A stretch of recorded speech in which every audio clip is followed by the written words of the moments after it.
Hello and welcome to another video from the only channel you need to not only survive the current apocalypse but actually enjoy it. And today's video is going to be the final installment in my Angels and Men video series. Now, it's been over a year since I promised that I would do that, and the reason I didn't do it is because it wasn't originally planned. The series as it stands was the entire series as I meant for it to be. I had no intention of adding this final part.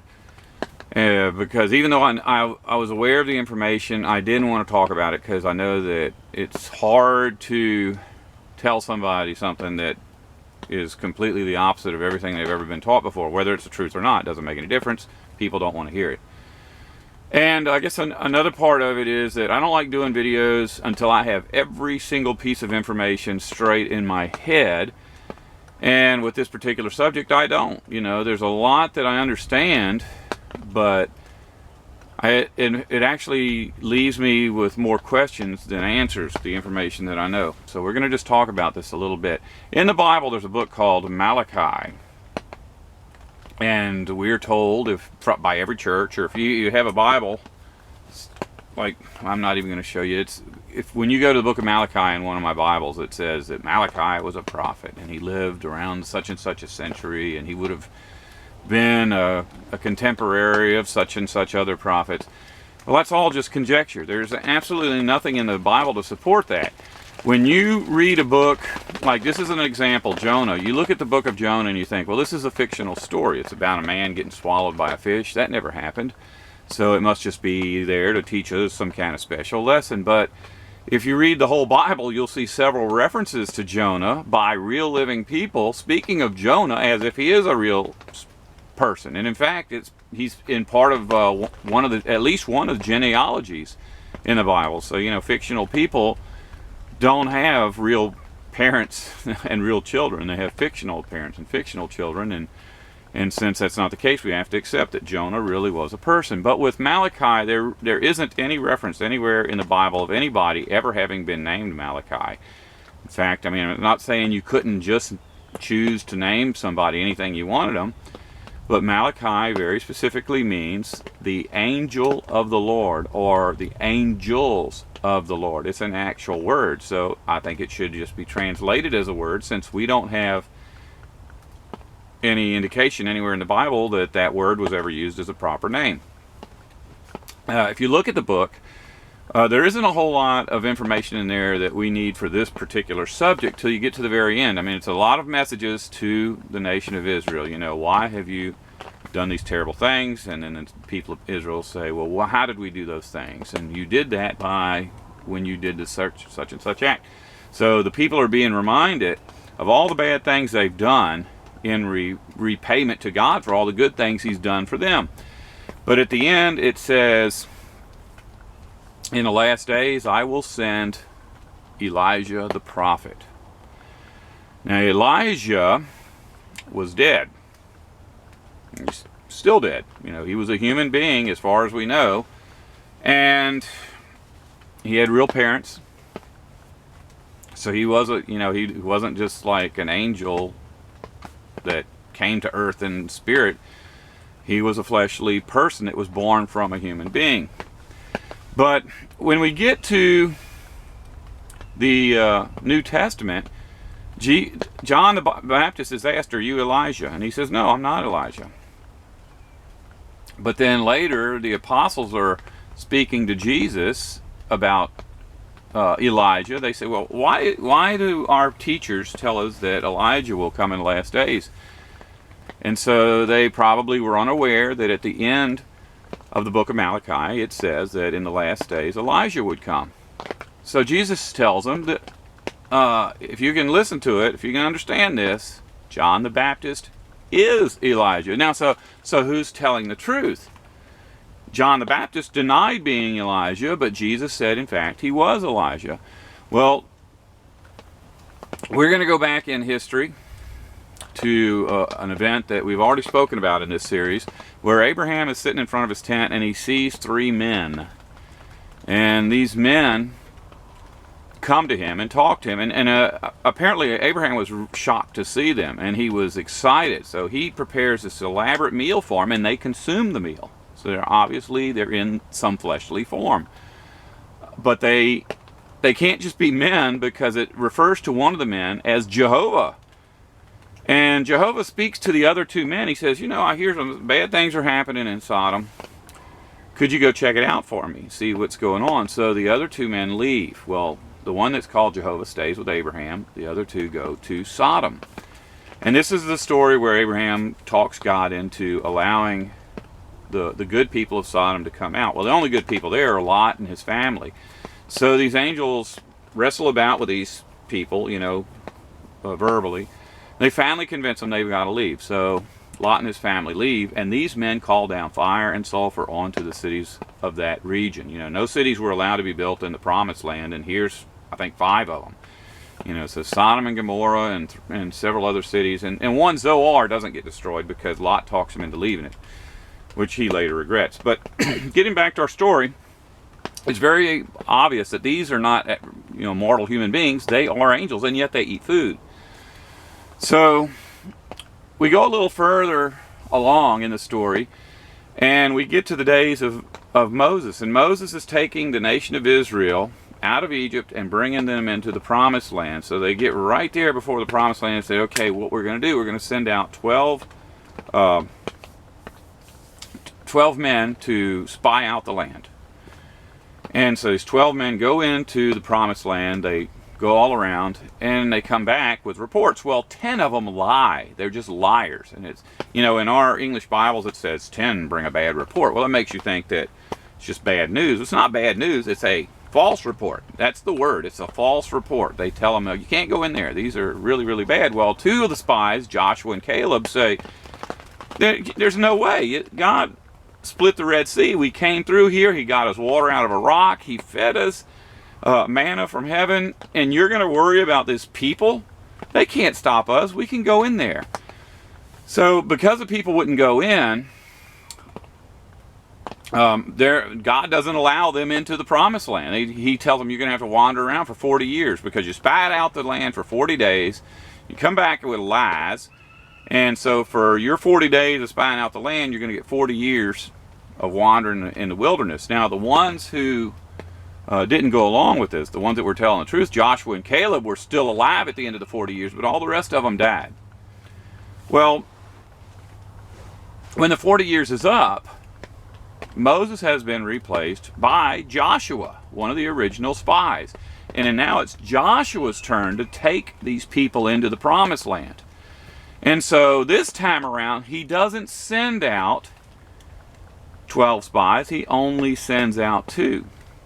And the 2 spies come back with a good report. They go in and they destroy Jericho, and they enter the Promised Land.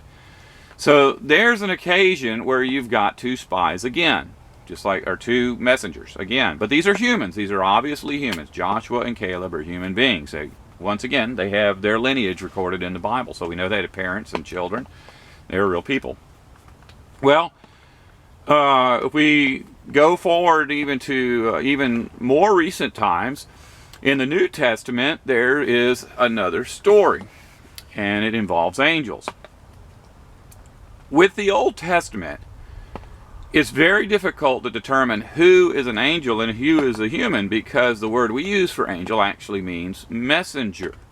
And in the Hebrew portion of the Bible, the Old Testament, if you see the word messenger, you have to use your head to determine if it's a spirit messenger or a fleshly messenger. In other words, is it an angel or is it a man? Because in the Hebrew language, there was not 2 separate words for messenger. If it was a messenger, it didn't matter if they were an angel or a human. But when you get to the Greek portion of the Bible, the New Testament, there are 2 separate words. And those words are angelos, which we translate as angel, and the other one is apostole, which we translate as apostle. So you have a very clearly defined difference between fleshly messengers, which are apostles, and spirit messengers, which are called angels. So, in the Bible, in the New Testament, there are quite a few references to angels and quite a few references to humans, messengers, and we know who they are because 2 different words, with one exception. John the Baptist, once again, remember Jesus said John the Baptist was Elijah, even though John the Baptist said he was not Elijah. When John the Baptist baptized Jesus, he instantly recognizes Jesus is the Messiah. He says, I can't do this. I can't baptize you. You know, I'm not even fit to take your sandals off. And Jesus says, yeah, well, I know, but for right now, we need to do it this way for the people to see. And so John the Baptist baptizes Jesus. He obviously knows Jesus is the Messiah. Well, a couple of years later, John the Baptist is in prison, and he sends two men to ask Jesus, are you the Messiah, or should we be looking for someone else? But it very specifically says that those two men are angels, not fleshly messengers, spirit messengers, and it very clearly says that John the Baptist is an angel, not a messenger. But once again, we know that John the Baptist was a human because, the very early parts of the New Testament, Gabriel the angel goes to his parents and says, you're going to give birth to a son, and you're going to call him John. A fleshly, living, and it actually, not just that his mother was going to give birth to John, but tells John's father, you're going to be the father of this man. So he was a fleshly person. So why would Jesus say that he was Elijah? Well, remember, in the Bible there are good angels and bad angels, and as humans we think of them as angels and demons. So what do we know about demons that is undeniable? Well, we know that demons can possess somebody. So what's the difference between a good angel and a bad angel? Good angels are good. Bad angels are bad. Other than that, there is no difference. It's like, we're not talking about the difference between dogs and cats.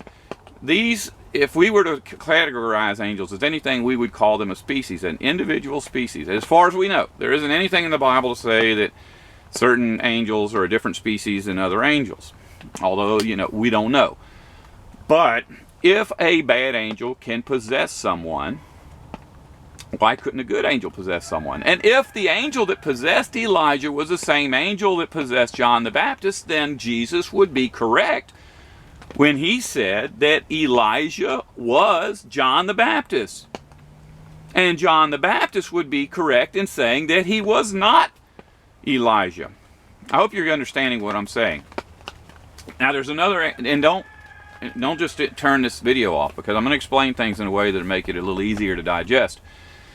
When Jesus, when Jesus cast out angels, the apostles asked him about it, and they said, well, it may have been a good thing to cast out that demon, but what difference does it make? If this guy doesn't take in a good spirit, a clean spirit, then that dirty spirit is going to go out and he's going to wander around for a while. He's going to meet up with some of his friends and he's going to say, you know what, if you haven't got a place to stay, the place I just left has been cleaned up. All of us could go back there together. And we know that more than one angel can possess somebody because, Legion, that's what he said. Jesus said, well, what's your name? He goes, my name is Legion, because there's a whole lot of us in here. And so, even though demon possession sounds like a violation, it actually is part of a personal choice. Jesus tells these people, he tells them that people that don't take in a good spirit are going to have to take in a bad spirit. Well, it's the same thing with a good angel. If you choose to have a good angel influence you, you can take them in. Doesn't mean they're going to stay there all the time. There's nothing to indicate that when John was born, this angel was in him and it never left. He may have just been like a guardian angel watching over John as he was growing up. Maybe, occasionally going into his mind and influencing him or teaching him. But I don't think it's the same thing as being forced to have this spirit. John, it really sounds to me like in order for John to be possessed by this good angel, that he had to choose to be possessed by this good angel. So it's not a violation. Don't think of it that way. Now I feel completely justified in telling you the things I just told you, because even though the things I'm telling you are not spelled out word for word the same as what I'm telling you word for word, the evidence is there, and what I just told you makes perfect sense and does not cause the Bible to contradict itself, whereas the church's version of what I just told you does cause the Bible to contradict itself and doesn't make sense. And you can't deny the repeating pattern that's happening over and over in the Bible and think that that's just coincidence. When Abraham saw those three men, and one of the men said, I am Yahweh, or Jehovah, and he tells the other two men, go find out what's going on in Sodom. You have to understand that God knew what was going on in Sodom. Why would he send spies to find out what was going on in Sodom?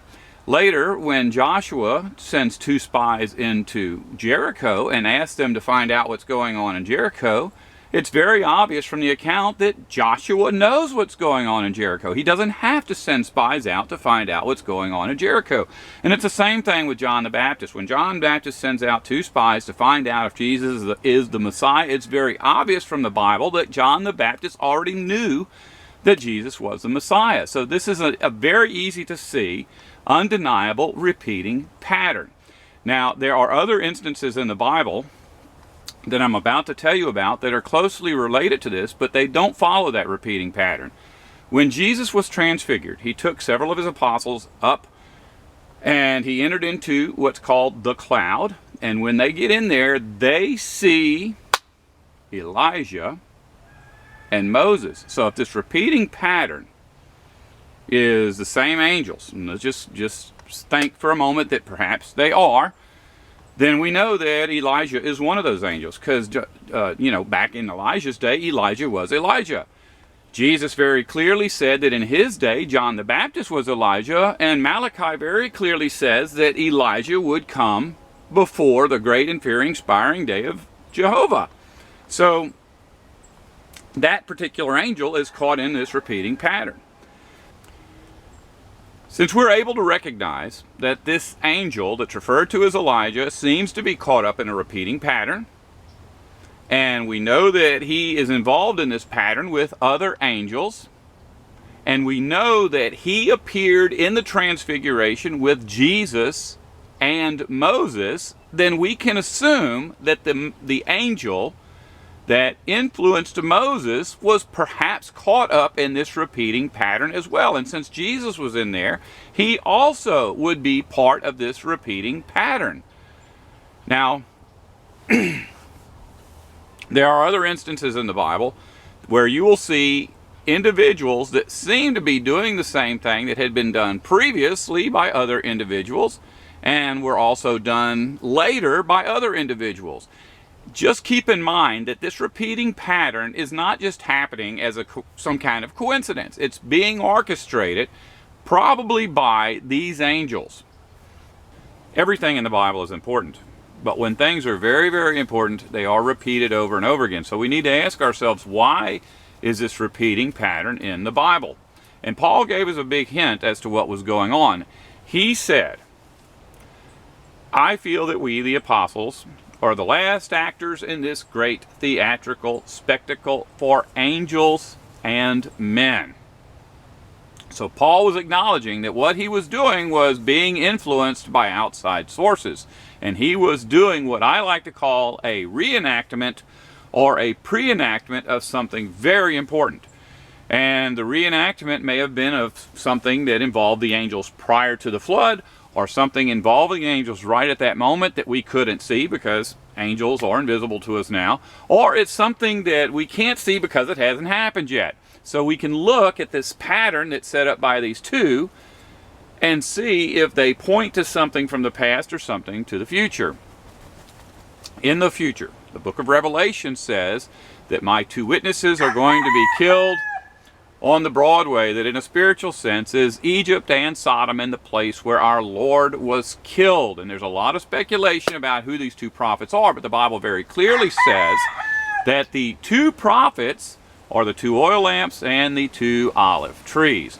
Earlier in the book of Revelation, it spoke of two oil lamps connected to two olive trees. Well, oil lamps run on olive oil, and if you have them connected to an olive tree, then you have an unending supply of light. Those two prophets that were killed on the Broadway but resurrected later are the sun and the moon, the two luminaries of the sky. So whatever has happened in the past, we'll find out one day when we get an opportunity to speak to the angels. And we'll be constantly reminded of this story every time we look into the sky at the sun and the moon. If you can accept what you just heard here as truth, or at least accept the possibility that what I'm telling you is truth, you're going to find as you read the Bible on your own that a lot of the scriptures that seemed very confusing in the past will now be quite clear. When Jesus said that John the Baptist was Elijah, we can accept that the Bible teaches reincarnation, which I promise you it does not, or we can accept that John the Baptist was being influenced by the same angel that originally influenced Elijah. We can also understand why John the Baptist would deny being Elijah while Jesus quite clearly said that he was. If we take into consideration the scripture that says, unbeknownst to themselves, some have entertained angels, then we can figure that probably John, at least for most of his life or part of his life, was unaware that he was being influenced by an angel. He may have just thought, I've got to get out in the Jordan River and start baptizing people. Why would he think that? He would have to have gotten some kind of communication through one of God's messengers. It would also explain why at the account of Legion, Jesus didn't go up to this man and say, hey, are you demon possessed? Because a man might have simply said, well, I don't think I am. I just feel really compelled to run through the cemetery beating people up. May not have known. Jesus didn't do that. He directly confronted the demons that were possessing that man. I hope that what I just told you sounds reasonable, or at least that you'll keep this information in the back of your mind. I promise you, as you're reading the Bible, it'll make a whole lot more sense if you understand this basic Bible teaching. If you don't want to survive, don't listen to me.